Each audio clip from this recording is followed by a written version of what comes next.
A war college for dragon riders? Yes, please. The tremendously popular Fourth Wing by Rebecca Yarros is the first book of the Empyrean series. I do not know why I thought this was a young adult fantasy novel. I would describe it as an adult high fantasy with plenty of violence, steamy scenes, and a large number of horrific deaths. I'm doing this book review a bit differently from my previous videos. Check out the description to get to the sections that you are most interested in. Let's begin. Violet Sorangale is a 20-year-old who wishes to join the scribe quadrant at Basquiat War College of Navarre. She had been preparing for it her whole life, but her mother, the general of Basquiat, forces her to join the rider quadrant to become a dragon rider like her siblings. Being chosen by a dragon as its rider is the highest honor in the country, but it seems to be a death sentence for the frail and weak Violet. To get into the rider quadrant, Violet has to cross a thin parapet which in itself claims many lives as it is set high up above a ravine. Violet also has to protect herself from other cadets with murder on their minds, as it is their custom to get rid of weaklings in their units. In this novel, people are very nonchalant about death in general. The reasoning for all these legal murders is that the dragons will only bond with those ruthless and strong enough to survive.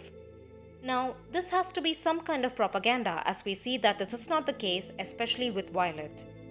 Her friend Sawyer bonds with a dragon on his second attempt, while someone unworthy to wield power like Jack makes it as a rider on his first attempt itself. I don't see how murderous psychopaths can be effective soldiers.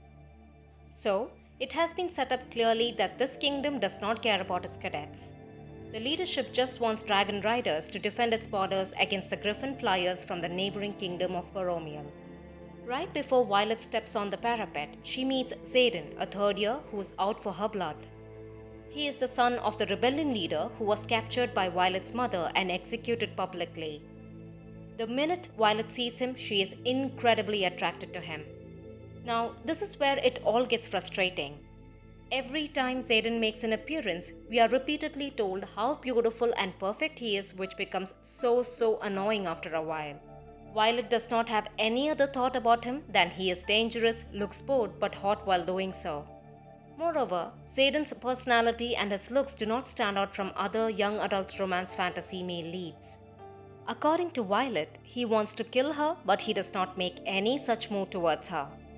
We are supposed to see it as enemies to lovers trope, but there is no romance or organic relationship development here.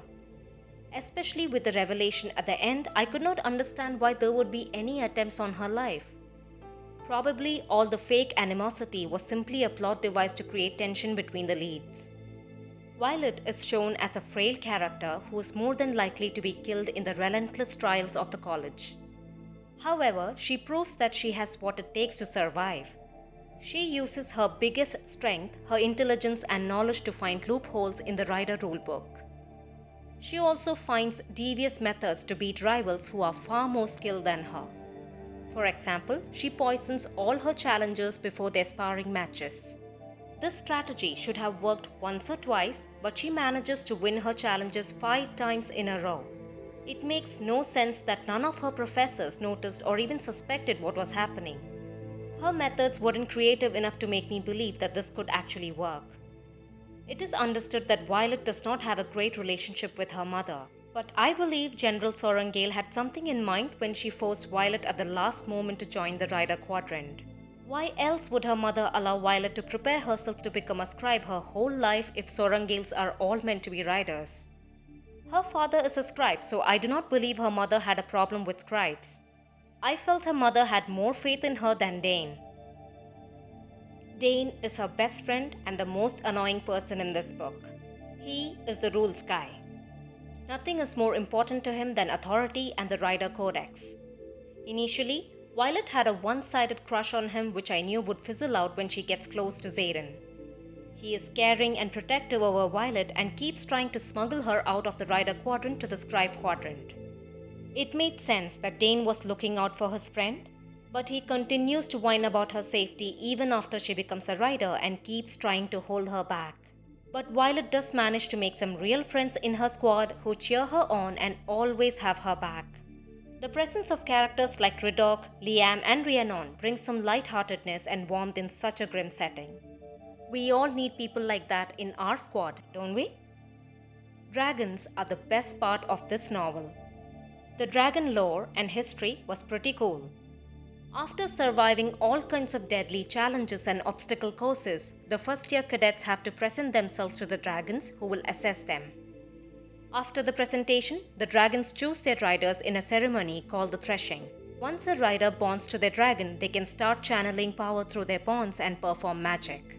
The way dragon bonds work remind me strongly of Saphira and Aragon from the inheritance cycle. Each rider is gifted with a unique power through their dragon bond, and of course, Violet bonds to the most badass powerful battle dragon of the continent, Tairn. However, there is a twist that I did not see coming. She bonds with not one but two dragons. As much as I like Andarna the little gold dragon, I was not a fan of this idea to make Violet more special. If the dragons die, the rider dies with them. This seems like a convenient way to kill off one of her dragons in the future and still have her survive.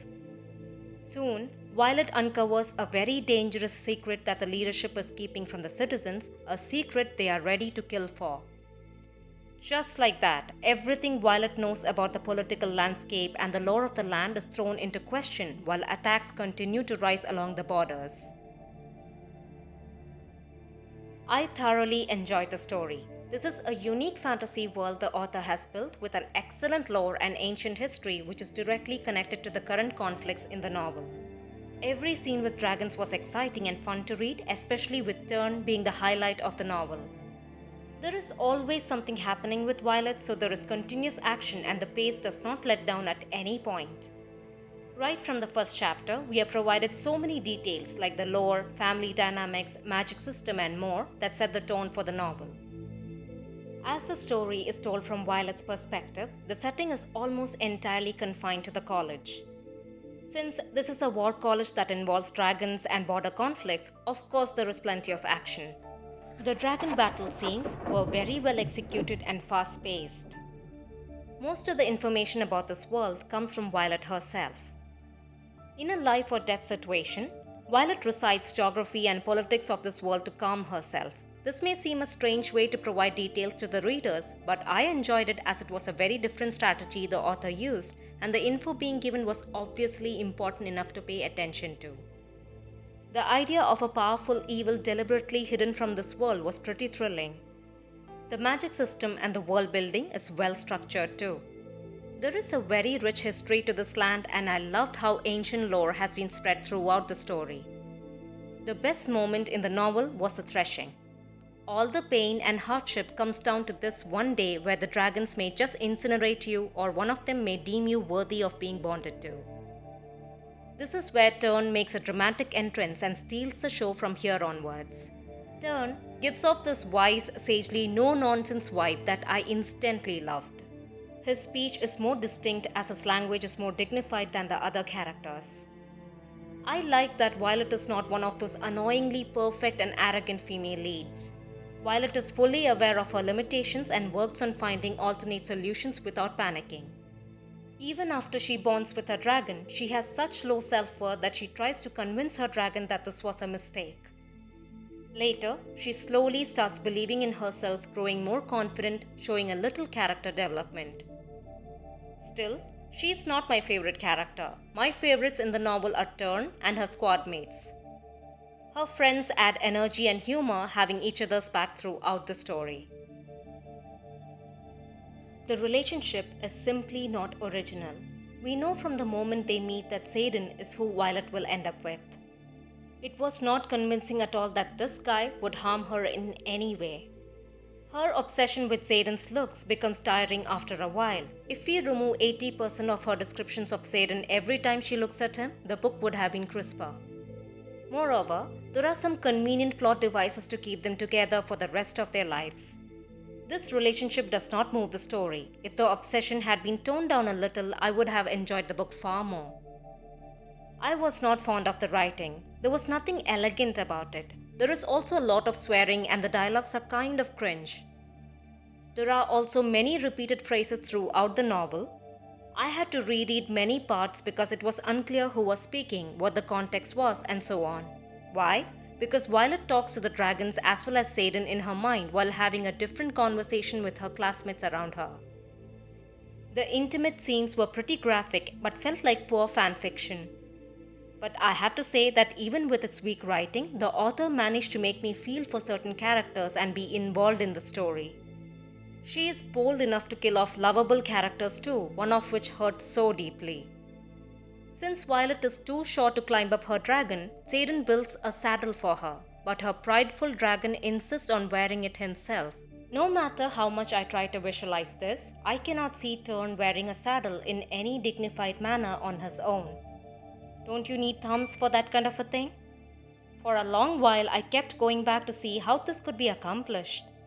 It seemed very convenient as Xaden and Violet being bonded to mated dragons. When Violet's professor talks about the different dragons and hinted that they have a powerful black, I was sure that would be her dragon. I was a little thrown off when Andana showed up, but kept hoping the black one would be the one. But I never thought she would bond both the dragons. That was surprising and raised so many questions on how this would work. In the first chapter, Violet discusses the book of folklores her father gave her. There was plenty of foreshadowing about the book, and it was strange that no one had ever heard of these tales. It came as no surprise that the real threat to this world were wyverns and venom. Brennan, her brother, has been mentioned multiple times and serves as a guide to Violet even after his death. I felt he knew about venom and the secret the kingdom is keeping from its people, but I never thought that he was actually alive and now was an active part of the revolution. That was a good plot twist that made me immediately want to pick up the next book.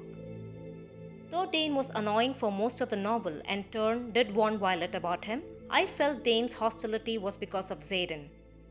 His betrayal was shocking considering Violet has been his best friend for 15 years. I never saw that coming. I could not put this book down. I love the story, the setting, the lore, and the dragons. Though this is a big book, it never felt like a heavy read. It is high on energy and took me about 22 hours to complete the novel. The book falls victim to some repeated tropes, convenient plot elements, and a cliched male lead. Yet, I surprised myself by being fully absorbed in this fast-paced story with its brilliant setting. If you love high fantasy with a strong world building, tough women, and interesting lore, then this book is definitely for you. Just don't expect the writing to bowl you over. The relationship almost ruined this book for me, but I kept my focus on the lore, the conflict, and the dragons, all of which have been well planned out. My reading experience was mostly positive, and I'm rating this book a 7 out of 10. I am glad the next novel is already out. What are your thoughts on Fourthwing? Do you have a favorite dragon? Leave your comments below. I will catch up with you in the next review. Don't forget to subscribe and like this video. Happy reading to all.